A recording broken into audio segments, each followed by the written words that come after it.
그래서 첫 시간의 배움 주제는 전란의 피해를 극복하기 위한 노력을 알아봅시다 라는 것입니다. 선생님이 조금 전에도 얘기했지만 전란은 쉽게 말하면 전쟁입니다.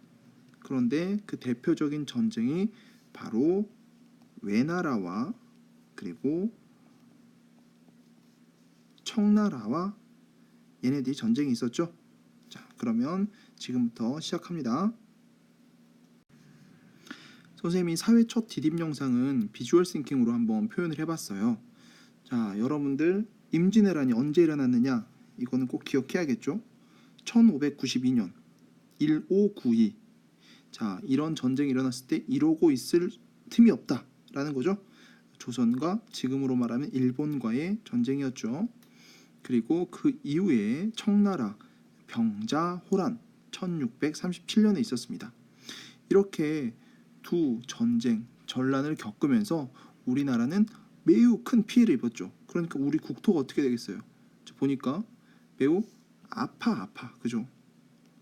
아파하는 모습이 확연하게 보인단 말이에요. 그렇죠? 그럼 대체 어떤 피해를 입게 되었느냐? 그걸 지금부터 한번 살펴볼게요. 자, 첫 번째. 자, 전쟁 전에는 이렇게 사람이 많았습니다. 네, 사람이 이렇게 많았죠. 그런 전쟁을 일어나면 당연히 사람들이 많이 다치거나 죽거나 이렇게 됩니다. 그래서 임진왜란 전에는 우리나라 조선의 인구가 약 416만 명 정도라고 해요. 그런데 임진왜란과 병자호란이 지난 이후에는 약 152만 명의 인구만 조사가 되었습니다. 즉 얼마나 많은 사람들이 죽거나 다쳤냐라는 걸 알 수 있겠죠. 그리고 여기 보면 우리나라의 책이나 이런 문화재들이 많이 약탈당했습니다. 책 도자기, 귀중한 문화재들이 많이 약탈당해 버린 거죠. 당연히 불타버리거나 없어진 것도 있습니다. 그 중에는 이런 건축물 같은 것도, 지금으로 하자면 당연히 소중한 문화재겠지만 이런 건축물도 불에 타서 없어져 버리는 것들도 있었습니다. 그리고 또 매우 큰 문제가 있었는데요. 사람이 살기 위해서 먹고 살아야 되잖아요. 그런데 먹고 살려면 당연히 농사를 지어야 됩니다. 그런데 그 농토가 감소하게 됩니다. 즉 농사지을 땅이 없어지는 거예요. 그래서 약 170만 결이라는 토지, 농토가 있었는데요.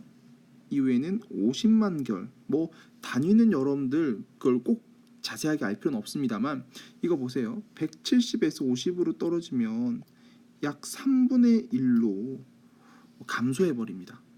그런데 여기서 생각해 봅시다. 여러분들 농사 지을 인구도 줄었습니다. 그리고 땅도 농사를 못 짓게 되는 땅들이 많아지죠. 즉 농사 지을 땅이 줄어들게 됩니다.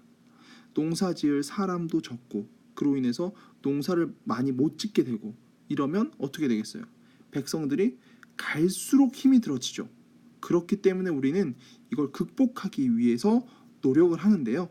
그 노력을 살펴보자면 자, 이렇게 조정팀, 즉 나라에서는 도대체 어떤 노력을 했는지, 그리고 일반 백성들은 어떤 노력을 했는지에 대해서 지금부터 살펴보겠습니다.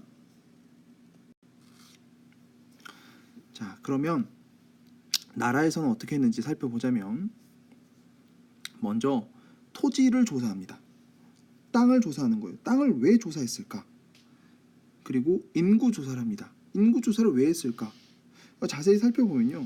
얘네들은 땅을 얼마나 농사를 지을 수 있는지, 그리고 사람이 얼마나 남아있는지 등을 정확하게 파악하면 당연히 나라에서는 얘네들을 어떻게 써야 될지, 이 백성들을 어떻게 활용해야 될지를 좀 더 자세하게 파악할 수 있겠죠.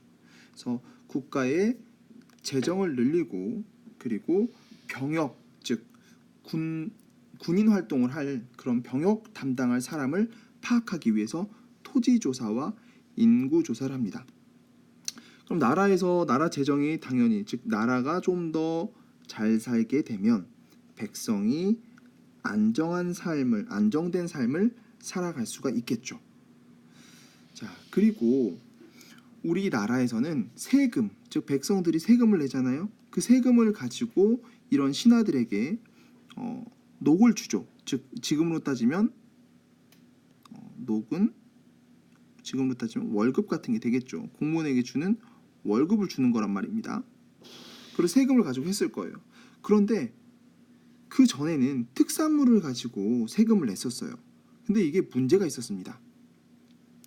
특산물을 내게 하면 관리들이 걷어갑니다. 그런데 그 관리들이 뭐 이것저것 막 다 이유를 더 붙여가지고 더 내라고 해요. 심지어는 예를 들어서 우리 지역에 나지 않는 특산물을 나게 합니다. 우리 지역에 수박이 나지 않는데 수박을 특산물로 내놔라 이거예요. 그럼 이 백성들은 어떻게 할까요?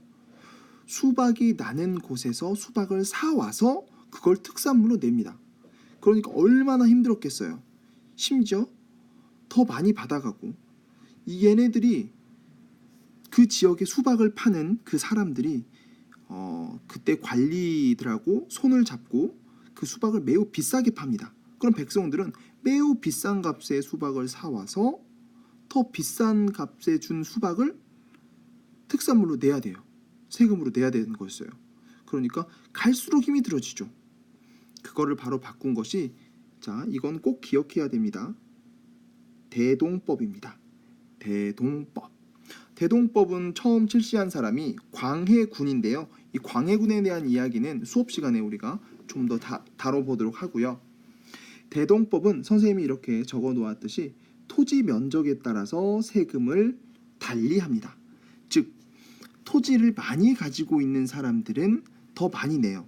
근데 그거를 토지 면적에 따라서 쌀이나 배, 무명, 돈 이런 걸로 냅니다.